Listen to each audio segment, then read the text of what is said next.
Wealth, security, and opportunity are a byproduct of success. However, it often comes at the expense of deep personal satisfaction and happiness. This is the Design Your Destiny podcast, and I am your host, Penny Chason, board-certified hypnotist and #1 international best-selling author. I work with the highly successful influencers, business leaders, corporate leaders who desire a life by design. In this podcast, I will bring to you succinct solo episodes and interviews that dissect the challenges of success and highlights the ways to leverage your most underutilized asset, your subconscious mind. If you desire peace and happiness in your life, better health, and stronger relationships so you can enjoy the success that you have created, keep listening because this podcast is for you.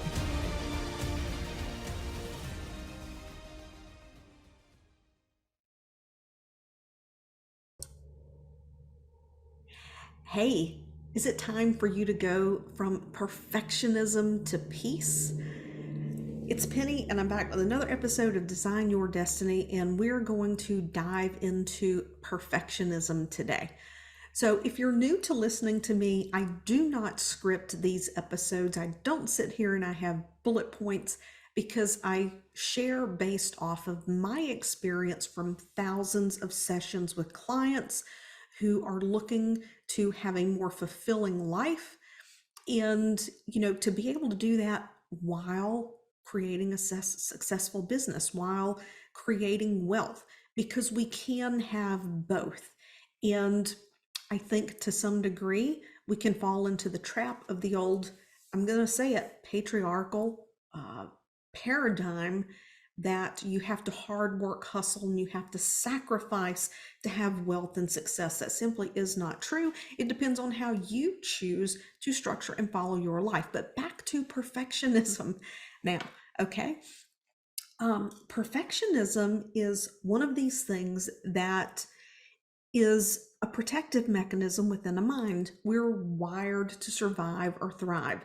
And somewhere along the way, the brain, the mind, has made this subconscious association that perfectionism leads to us getting some need that we have met. It is a protective mechanism, and it really grinds my gears. Grinds my gears to see coaches and therapists and mentors out there telling people, oh, well, you just need to know your style and optimize your style and learn to live with it. Hell no. Who wants to live with perfectionism? Who wants to know that each and every day when you get ready to do something, there is something in the back of your mind that you constantly have to be aware of and manage so that you're not spinning your wheels, that you're not taking action, that you're not moving forward, because once again, you've subconsciously slipped into this habit of perfectionism. Because perfectionism, for some people, perfectionism is a subconsciously perceived way to be loved, right? Now, you and I as adults, we know you don't have to be perfect to be loved, right? But this is a subconscious misassociation. It's an interpretation, a perception was made in the blink of an eye, and the mind made an incorrect association. These incorrect associations may happen early in life. They may happen later in life. As we are faced with challenges and issues in our life, our brain starts going through the Rolodex of experiences. And it's like, okay, what do I do to avoid this? And then we have this one instance where when we did this thing, like maybe we got an A+ and everyone was so proud of us and they showered us with attention. And then the brain goes, oh, I have to have an A+ to get affection the way that I need it. I'm going to veer off track here for just a second, but not really off track. If you've never read The 5 Love Languages, I encourage you to get that book and read it. I encourage you to take the quiz. See what your love language is, because in my experience, for a very large percentage of people, these incorrect associations are based off of love languages. Our love language is how we perceive if we're loved, accepted, and good enough. Our love language. Our parents could bestow love on us till the cows come home, but if their way of bestowing love was acts of service, a roof over your head, food in your mouth, you get to go to all the games, you get to participate in all the sports. So if it was acts of service, right? I'm providing for you, I'm giving you this, I'm giving you that, I'm giving you this opportunity, right?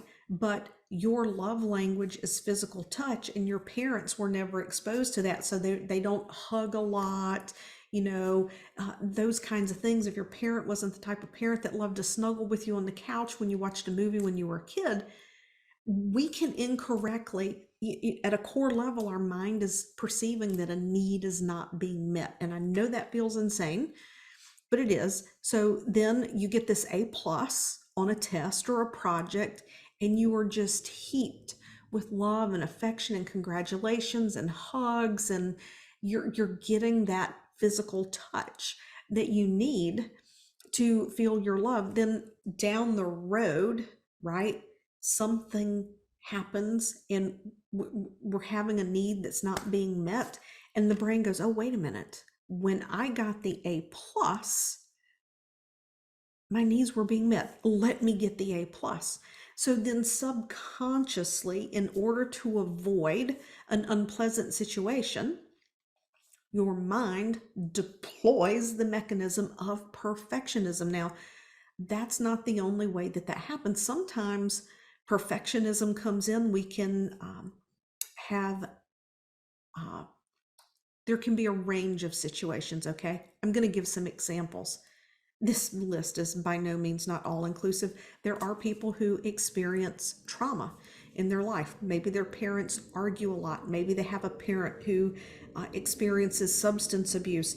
Maybe one child is really, really sick in the family and the other child is very healthy, okay? And in any of these situations, the person might perceive, okay, maybe I need to be perfect. So mom is stressed with a really sick kid. The other kid is like, oh, mom, I don't like to see mom sad and upset. If I'm a really good girl or I'm a really good boy, then mom's not stressed, right? So it has nothing to do with them. The perfectionism, the being perfect comes from wanting to protect someone else. That happens too. In the case of a parent who's a yeller, a screamer, maybe there's mental, emotional, verbal abuse, there's alcoholism, whatever the case may be, then we learn that to be perfect means to not draw negative attention. We avoid the yelling, we avoid the outburst, we keep the peace, right? And then later in life, what happens is that perfectionism becomes a means of avoiding something unpleasant. Perfectionism can also come from, a little bit later, being in school and having a very unpleasant interaction, like in class. Maybe the teacher scolds you, or maybe you get a wrong answer, and in that moment you decide, I'm never going to get a wrong answer again because everybody in class laughed at you. I know these things seem, some of them minor, some of them not, but they impact the way our subconscious mind operates to survive and to thrive. These ways of operating become habits, not just a protective mechanism, not just a belief, but also a habit.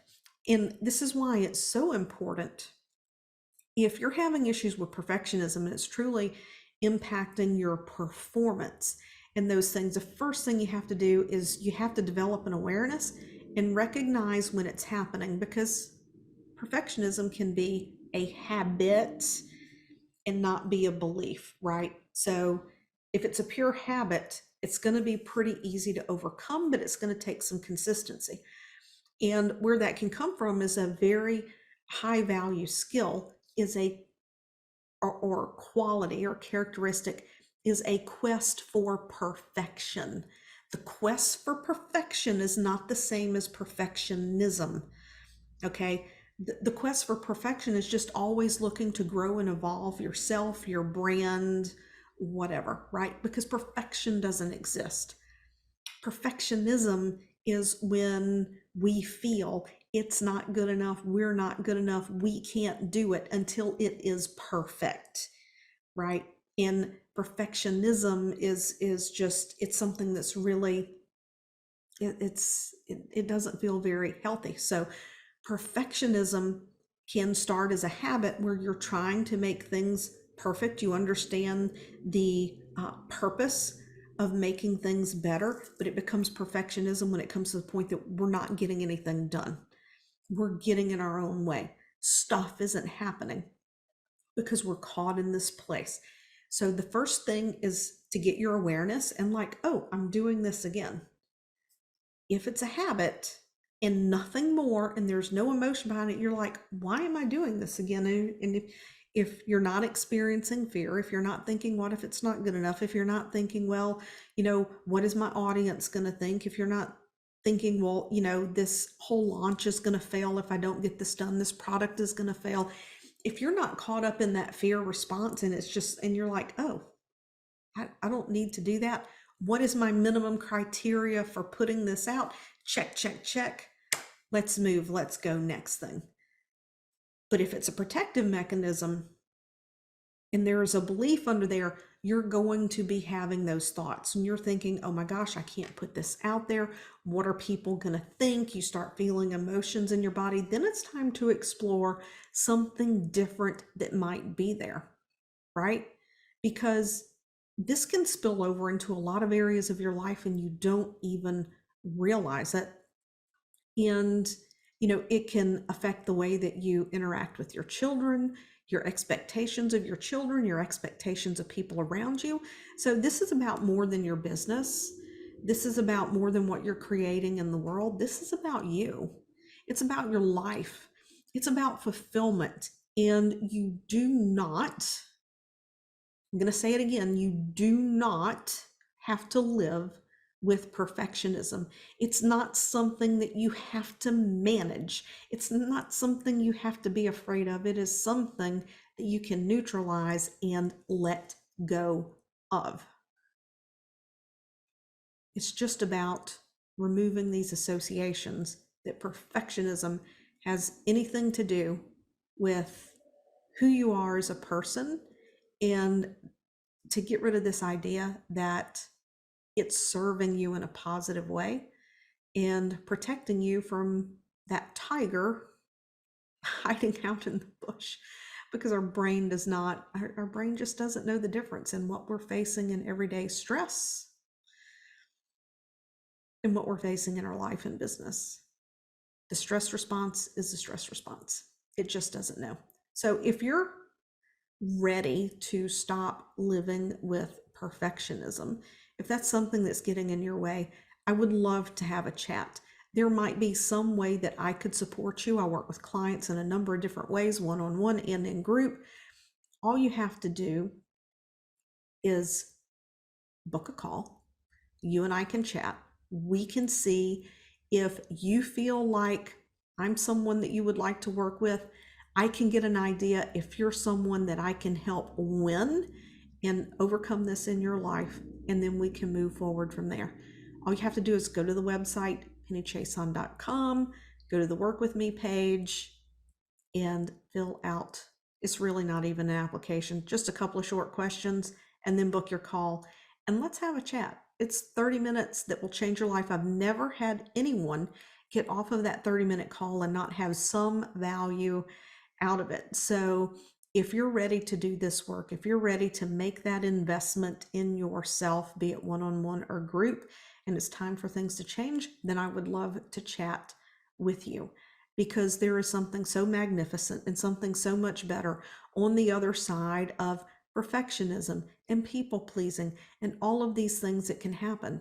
And once we can tap into the identity of the person that we desire to be, the future that we desire to create, that's when we can begin to pull away and release all of these things that are not in line with that.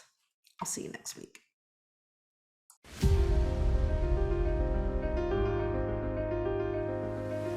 Thanks for listening to this episode of Design Your Destiny.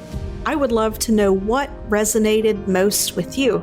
So just take a screenshot of this episode, share it over on your Instagram stories, and tag me at penny.chason and let me know what you thought.